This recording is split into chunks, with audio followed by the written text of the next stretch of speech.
Turning the page to long ball number 3, as we are wont to do on Fridays, it is the Fab Four of the weekend, the top 4 games of the weekend on the American soccer calendar. And this is a part of our community interaction.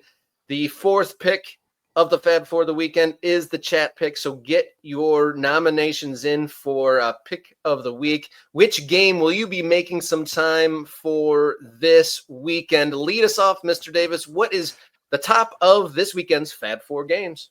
Okay, so I took a look at a lot of different schedules, and I know we've got producer Jenny, who's got a very good game. I think you picked an MLS game as well. I'm going to go MLS. All right, we are getting to that point where it seems like it matters more, right? These games start to feel more important because of the stage of the season we're in. Everybody's played 24, 25, 26 matches. If you don't start collecting your points now, you're going to be in big trouble. Now, I'm going to attempt to sell a game that has one team in ninth Here comes the place. radio chops. Let's spin this into something.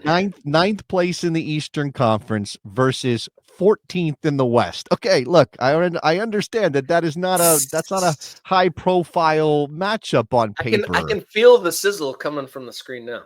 I understand all those things, but I do think that this should be one of those burgeoning rivalries in American soccer. Like, I do think Chicago Fire versus St. Louis City should have some smoke to it. Like, there's a Midwestern thing. There's lots of history in baseball. These are cities that see themselves as rivals in a number of other sports. Why wouldn't we want to have that be a thing in Major League Soccer as well? And I do think, like, the Fire at home, now they're playing at SeatGeek. This is not ideal. They're playing it in Bridgeview because of conflicts with Soldier Field, which is not where they want to be. And I do think there's still a lot of work to be done for Chicago to try to get people in the door and get people excited about what they're doing. And I think they've taken a small step, just a small step. Now, in the history of this rivalry, Chicago's won twice. St. Louis City has won one. There's been no draws. So maybe we'll get a St. Louis balancing this out. Maybe we will get Chicago taking a step forward because, again, they want to be an Eastern Conference playoff team. That's my game, Rob. It would be kind of true to the purgatory that has been a Chicago Fire fan if they somehow went on a playoff run and then their playoff game was in Bridgeview again. That'd be kind of cruel, but interesting twist. But yeah, you're right. Chicago versus St. Louis, great American rivalry. I spent many years in Chicago, and the Cubs versus the Cardinals beef is real. That's not a manufactured hostility between those. So it would be cool to see that grow as an MLS rivalry. But my pick 2 of the Fab Four this weekend, I'm going to go Toronto versus Columbus. And more than anything of their positioning in the league, I mean, Columbus obviously well higher in the Eastern Conference than Toronto, but both teams adding new players. How will Jordi Mihalovic, I think it's going to be his debut this weekend. Will he elevate that team or at least add some competency to that team and maybe add a little bit of some life into the Reds there in Toronto? And then Columbus made a big signing. It definitely, we'll come back to Columbus. It definitely feels though like this is sort of, again, towards the end of their season, and they are 14 points off a playoff spot. Probably not going to do it. No, but they are hitting reset in the middle of a season. Finally, how many years has it been since they admitted they needed a reset? Right. I mean, the last time they did it, they spent a ton of money on a couple of Italians, and that didn't work out. But you go ahead on Columbus, because, again, I think Columbus has slipped in the estimation of some people, which maybe is a bad, a wrong-headed move. Like, Columbus is certainly capable. Columbus is kind of my dark horse pick. I'll call it my shot now. Dark horse pick for MLS Cup finalist, or at least a conference finalist, because I feel like last year they played all their best stuff in the regular season and kind of like faded and got a bit leggy when it came to the playoffs. I think that I don't know if they've played their best ball. They've been up and had a couple disappointing results through the season, but they are obviously one of the best teams in the league. But they added a new piece to the puzzle, Wissam Abu Ali. You may know him. He's the leading scorer in the Al Ali. He scored a hat trick against Porto in the Club World Cup, and so a legitimate striker. I think he had 21 goals in his last league season. I'll have to look that up, but he was the leading scorer for his team. Al Ali lit up the Club World Cup against Porto and flew in this week to join Columbus after his visa went through. He is a Palestinian international as well, which is an interesting note. But Columbus not often spending big, but they added looks like a pretty bona fide goal scorer there, and they will need that to make that push. And then extra goals in the lineup will be good when it comes down to playoff time. Yep. So that's Saturday night, Toronto versus Columbus. That's my pick. We'll slide on over to our third pick for today. We bring in Jenny now. What is your addition to this weekend's Fab Four? I'm going into the NWSL this week. There's a big game between the defending champion, Orlando Pride, who are sitting in second place at the moment, and they're taking on the absolutely stacked and top of the table Kansas City Current in Kansas City's beautiful stadium, the first soccer stadium purposely built for a women's team, the first stadium in general anywhere in America purposely built for a women's team. Always fun to watch a game there. The atmosphere is great, and when you have a team like the Kansas City Current, who are stacked as they are, Temwa Chawinga, Beatrice, and Michelle Cooper up front. That team has scored 32 goals. Their back line is solid, only 10 allowed. If this team doesn't win the NWSL this year, it would be an absolute and total shock, if you ask me. Yeah, there you go. They dominant. 12-point lead, 15 matches into the season for Kansas City Current. And as you mentioned, Chawinga is definitely worth the price of admission to go with everything else that they've got going on there. That's a great pick. All right, Rob, what do we got in the chat? What do we got from our MK Ultras and others? I mean, obviously we give MK Ultras the first choice here, and then we can take other considerations. All right, so scrolling through the chat, there is a couple. I see some Premier League shouts. Angus, he gives Minnesota versus Seattle a shout there.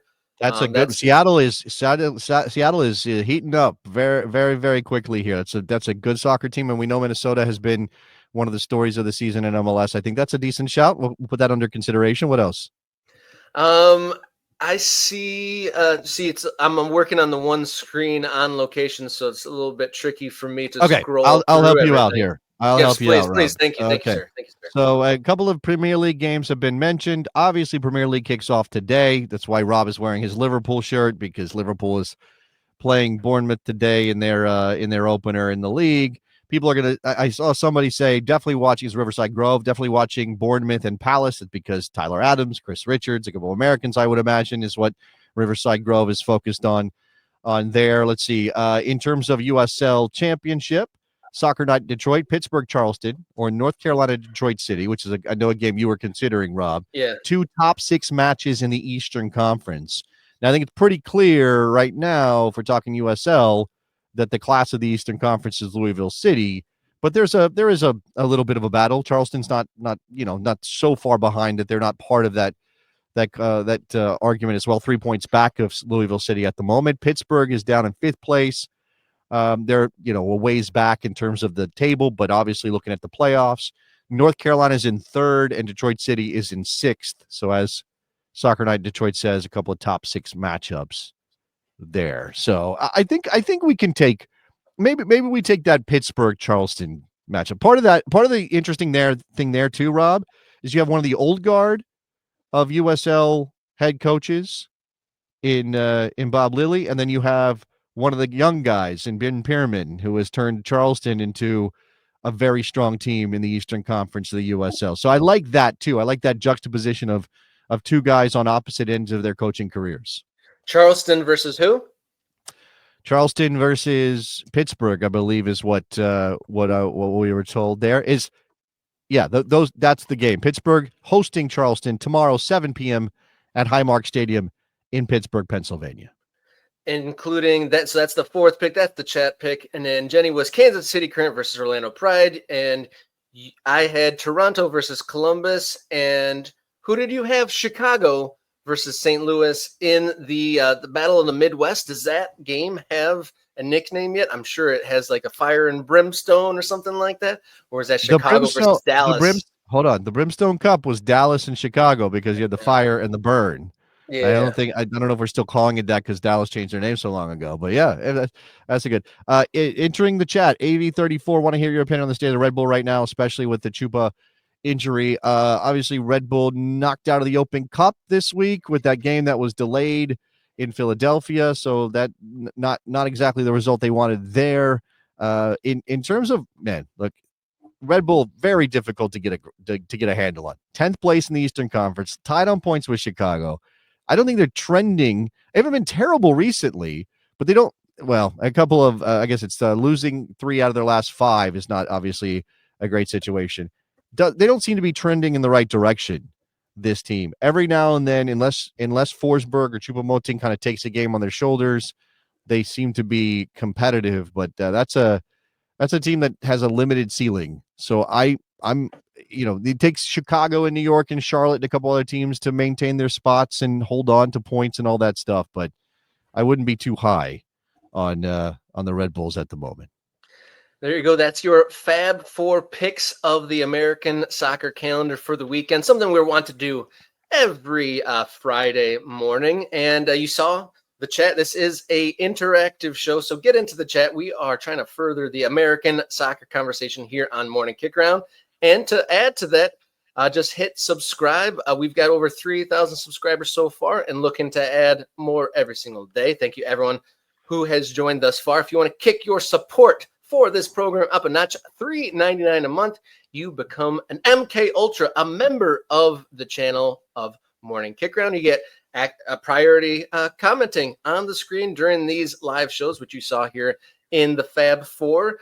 And you also get access to the Morning Kick Around Discord server, where there's some very lively conversations going on there, from local soccer, pro rel conversations, MLS conversations, and we'll talk about it later in the show. But obviously the United States men's national team stuff continuing to progress, and we'll talk about that in a little bit. And you can also write us a note if you want to add a question, comment, concern, or a topic suggestion, morningkickaround@gmail.com. We love to get your emails. And then coffee.com/morningkickaround is the next place where you can add to specific fundraising goals. And thank you to everyone who's added to that.